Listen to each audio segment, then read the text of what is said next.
Bright Coop had its humble beginnings in 1951. Charles and N.G. Bright, reared in their father's grocery business, had returned from World War II.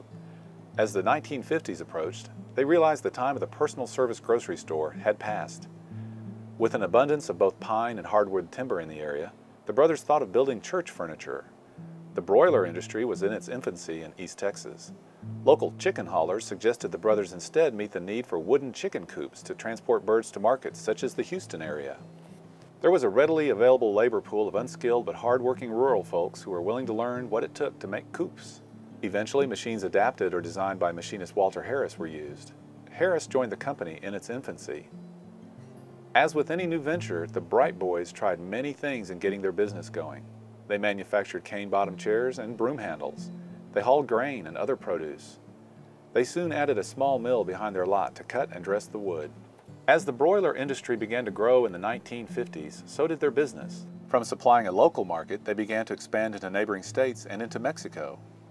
They sold coops in nearly every broiler-producing state, all the while adding to their facilities and expanding their holdings around their original site.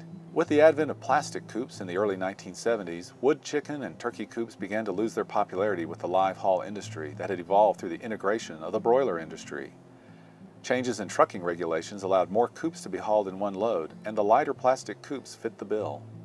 Continuing their wood products base, the Brights added pallet building to their product line, supplying wood pallets to the petrochemical companies and refineries along the Texas and Louisiana Gulf Coast, as well as other markets. In 1976, N.G., the older of the brothers, decided to retire and sold half of his interest to Charles and the other half to a longtime employee, Joe Biggerstaff. Upon his return from the Southeastern Poultry Convention and Trade Show in Atlanta in 1978, Charles was convinced that the wood chicken coop business was all but gone, as plastic coops had taken the market. He and Walter Harris immediately began to consider ways to develop a better mousetrap. Thus was born the cage dumping system. John Holliday, an employee of the USDA's Russell Research Center in Georgia, had developed a coop dumper, and he aided in the design and development of the cage dumping system. Charles field tested the revolutionary large metal coops at poultry farms and processing plants. Eventually, the advantages of the system proved their worth, and Bright Coop reinvented itself as a large metalworking manufacturer. Sales now include international markets. In 1989, the pallet operation was sold and Charles Bright became the sole owner of the company. In 1992, the firm began building trailers for the forestry, poultry, and highway markets under the Viking trailer brand. Additionally, the company builds Bright Bullet forklifts specially adapted to the poultry industry and unique inventions such as the automated chicken catcher.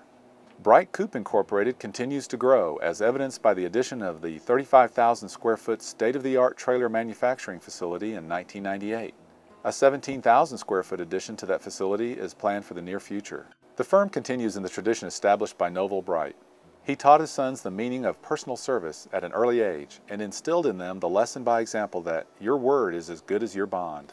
Clem Russell, general manager, adheres to these same principles, learned through long association as an employee whose tenure began when he was a young teenager. For several recent years, Russell supervised on-site operations while Charles Bright tended to his ailing wife, Lois Marie.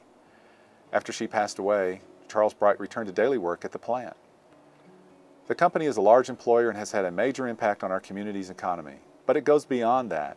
Co-founder Charles Bright has invested heavily and encouraged others to invest in the historic preservation of his beloved hometown. The improvements to downtown Nacogdoches, including the visitor center, historic markers, lighting, and statues, are a testament to his leadership. During a recent plant tour, Bright pointed to an antique sawmill whistle on the top of the roof of one of the manufacturing buildings. For decades, the whistle has signaled the beginning and end of every workday, as well as marking lunchtime and other breaks for employees. The 175 workers pay attention to the whistle, knowing that the shrill blasts also mean the company is still going strong. Mr. Bright's eyes light up as he repeats one of his favorite mottos. I tell all the employees, he says, that in everything we do, we are trying to keep that whistle blowing. The Nacogdoches County Chamber of Commerce is proud to present the Large Business of the Year Award to Bright Coop.